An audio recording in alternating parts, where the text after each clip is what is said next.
My name is Patty Young, and I live in Poway. Dr. Gohel worked right next door to my dentist in Poway before she moved out here. And the dentist recommended her, so I met her, and I won't say fell in love, but fell in like, because she was just delightful. She's a wonderful woman.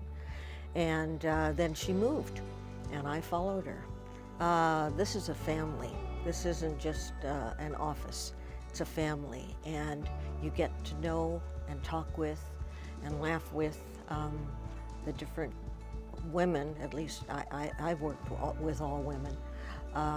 Every time you come in, and they're kind and gracious and make you feel welcome and ask if there are any concerns.